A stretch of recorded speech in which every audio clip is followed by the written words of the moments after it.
Hello, today we'll be reviewing and analyzing One Piece episode 1135.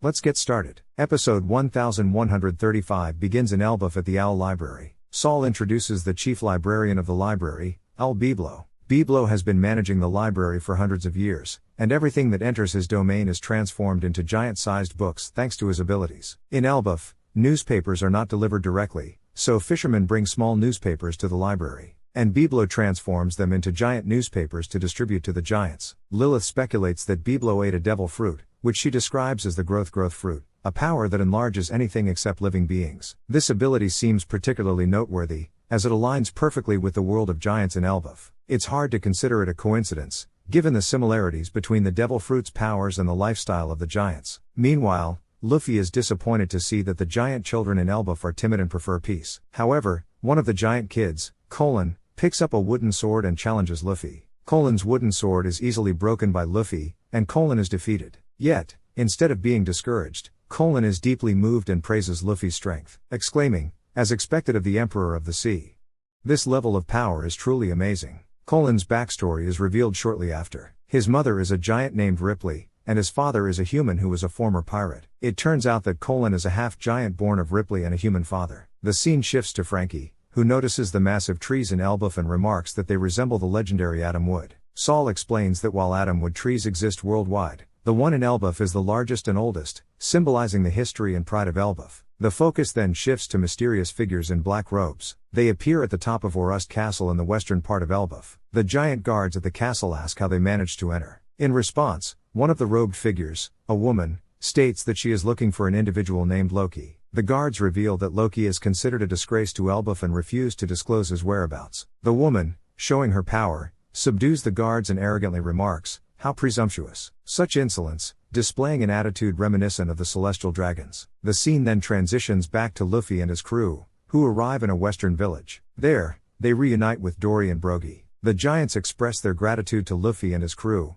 acknowledging them as friends of Elbaf. They share drinks and praise Luffy for his achievements, including his victories over Kaido and Big Mom. At this moment, Stanson, a giant whom Luffy's crew had previously met at Sabaody Archipelago, appears. Stanson thanks Luffy for saving him from a crisis in the past and promises to repay the favor someday. Shortly afterward, a massive ship descends from the sky and lands in the village. From this ship emerges a colossal giant hero named Yaruru. Yaruru is a legendary figure among the giants, with a size far surpassing that of ordinary giants. He is said to have lived for centuries and is considered one of the oldest living beings in the One Piece world. With Yaruru's awe-inspiring entrance, episode 1135 ends on a dramatic and thrilling note. It's worth noting that the next episode, 1136, will be released 2 weeks later due to a Jump publication break. Episode 1135 begins with a mysterious event in Elbaf, the homeland of the giants. In this episode, figures presumed to be part of the Holy Knights appear in Elbaf. They are searching for someone named Loki,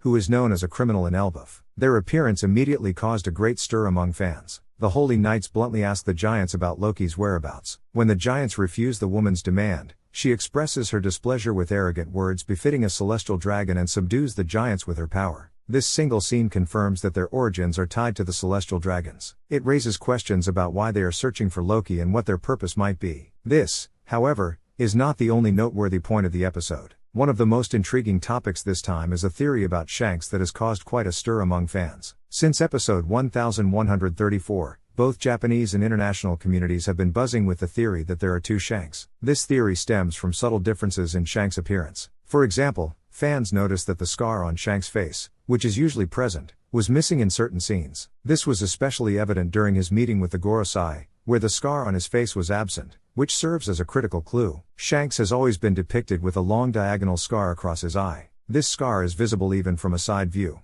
Based on these clues, fans speculate that there may be not just one but two Shanks. Episode 1134 further fueled this theory, making the idea of two Shanks not just a rumor but a plausible fact. Fans believe this second Shanks could either be a twin or a clone. The recurring theme of family relationships and bloodlines in One Piece lends credibility to this theory. For instance, the Wano Kuni arc heavily emphasized the dynamics between parents and children. Take Kaido's daughter Yamato, for example. Kaido was introduced as a formidable villain, but his daughter Yamato defied his will and allied with Luffy to liberate Wano. This demonstrates that in One Piece, parents and children don't always follow the same moral path. The series often reinforces the idea that children are not responsible for the sins of their parents. Similarly, this other Shanks may not simply be a villain. Another fascinating possibility is that Shanks' twin could be an individual opposed to the world government. Just as Kuma once rebelled against the government, the second Shanks, introduced as part of the Holy Knights, might play an anti-establishment role. Some speculate that this figure could assist Luffy or reveal crucial truths about the world. Of course, all of this remains purely speculative at this point. The One Piece universe has often revealed that appearances can be deceiving. For instance, Kuma, initially labeled as a tyrant, turned out to be a hero, while Crocodile, portrayed as a villain, was shown to have a more nuanced character. Likewise, the second Shanks could very well be a protagonist. If this theory is true, we are likely to uncover even more astonishing secrets about Shanks in the future. It also raises questions about this figure's relationship with the world government, and their role in the overarching theme of freedom versus oppression in One Piece. Ultimately, everything depends on how Oda-sensei chooses to develop the story. Whether the fans' theories prove accurate or unexpected twists await us, we'll have to stay tuned to find out. That's all for today's review. Thank you for watching, and I'll see you next time with even more exciting analyses.